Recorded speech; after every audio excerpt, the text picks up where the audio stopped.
higit 1 trillion. Teto-teto-tet. Naku, napakalaking halaga yan.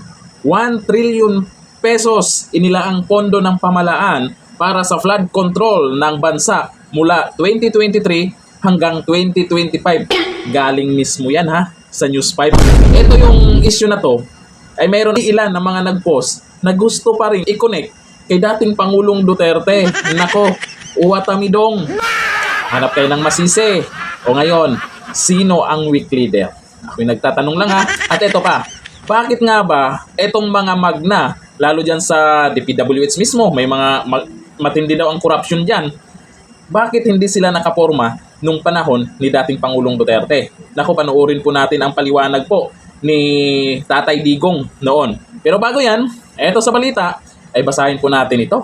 Kasi masakit sa tainga sa mga anti-Duterte to. Kasi gusto nila Duterte ang masisi dito. Maingay sila doon sa confidential fund. Kaya ayaw daw nila ng corrupt o sa 125 million confidential fund ni BP Sara Duterte. May mga congressman dyan na ang ingay talaga nila. May mga pink ina dyan na ang ingay talaga nila. Pero ngayon, bakit tameme kayo ha? 1 trillion na po yun. O mahigit trillion na po ang pinag-uusapan dito. Tahimik kayo kasi hindi nyo kayang i-connect kay dating Pangulong Duterte, no? O eto. Ayon kay Senador Ping Lacson, mahigit 1 trillion pesos na ang inilaang pondo ng administrasyon ni President Bongbong Marcos para sa flood control projects ng bansa base sa mga naipasang national budget mula 2023 hanggang 2025. Naku, walang takas, di ba? Kaya galit-galitan si Dinyor nitong nakaraan. Ang tanong, yung galit-galitan ba niya papasaba? Lights, camera, action. Sabi ng iba. Kasi kung bumaha, ay hindi na natin masisi si Dinyor dyan. Kasi galit na siya. Pwede nga. Eh sino ang sisihin dapat dyan? Alam naman natin, hindi mawawala po yung mga magna. Pero dapat yung namumuno, takot yung mga magna sa kanya. Iginiit niya na naging madali ang katiwalian sa pagpapatupad ng mga naturang proyekto dahil sa laganap at sistematiko ito sa pamahalaan. Sino dapat talaga ang masisi dyan? Sa tingin nyo, o ngayon, sino dapat ang ma-impeach? Sino dapat ang ma-impeach ngayon? Hindi naman pwedeng kontraktor lang ang managot dyan. Hindi naman maglakas ng loob ang mga kontraktor na yan kung walang politiko na nakikialam dyan. Maniwala. Alam na ng karamihan yan kung sino-sino dapat ang managot dyan. Pero sana itong si Senator Marcoleta ay hindi patitinag dyan.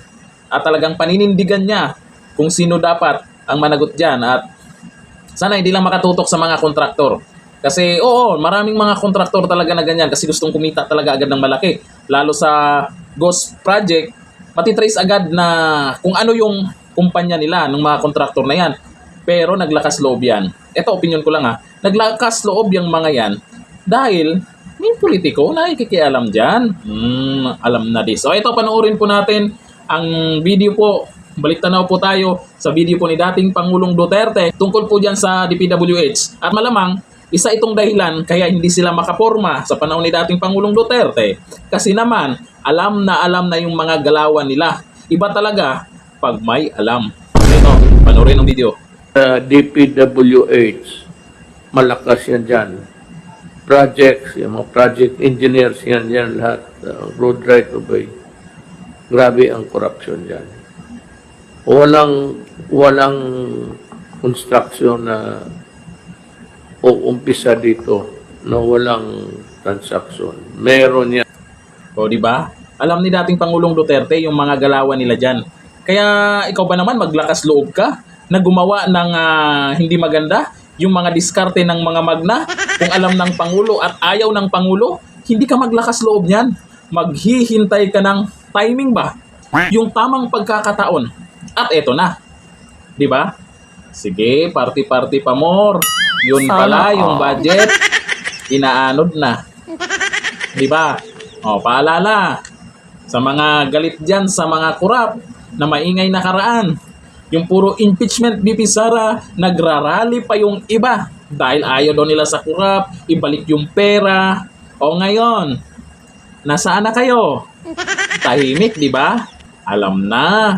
Hindi nyo kasi makokonek kay dating Pangulong Duterte ang issue na to. Baka kinabahan kayo kung sino yung mabubulgar sa Senate hearing or sa pagpapaimbestiga ni Senator Marcoleta dyan sa Blue Ribbon Committee. Abangan! Kinabahan ng mga magna. Hanggang dito na lang. Thank you. Goodbye.